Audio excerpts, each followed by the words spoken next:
Yeah, you were yeah. Anyway, so we're talking about making, huge sales in the art market and the way that whole system works and kind of how the art market anoints artists as the next artist that collectors need to have, right? Mm.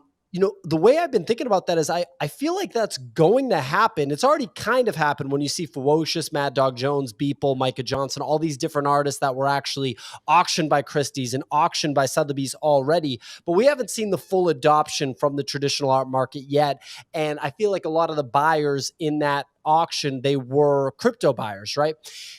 Do you feel like a project like or like a one of one painting by Ferocious or a one of one by Beeple, like your Giga Chat, or I know that's like edition of 50 or something. Do you think that that is more likely to see massive appreciation than a Moonbird, for example? Because that's almost like a startup, right? Like by Kevin Rose. I'm starting to think about like the fine art side versus like the tech startup side. And I don't know if you think about things that way or you think it's totally separate. See, that's an interesting thought because it's a thought you have a lot, especially in this market, right? Where you saw a lot of PFPs just eat shit and go down.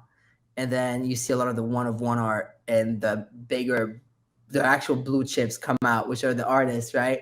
And get massive sales. And if I look at my wallet, every time I try to chop up small little PFPs, I took probably more losses there than the art I bought with conviction and held over a long period of time, right? Like if you want to talk about pure investment, like my best investment, though I don't see it as an investment, is like Jake the DJ and OSF. I bought Red Light District for 0.069 ETH and it's worth 14 ETH now. But wait, look at how much art it got me. I get one piece for free per month because I have RLD.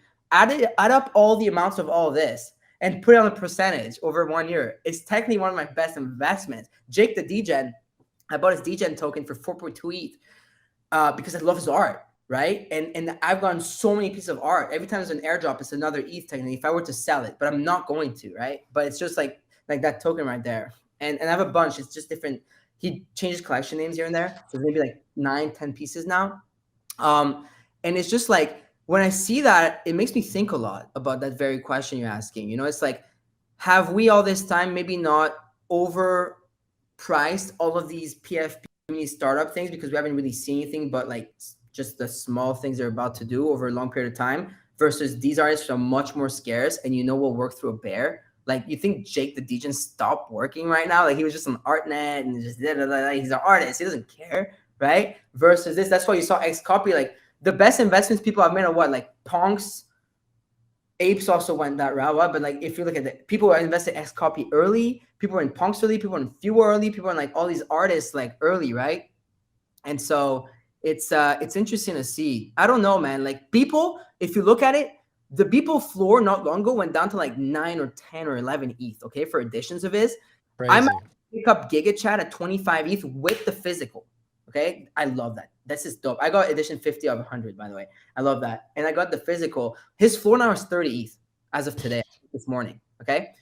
But they'll have the less volatility, but over a long period of time, I guarantee you, probably 9 times out of 10, you should go the art route or the famous big artists like that than just the PFP you're about to buy for 30 ETH.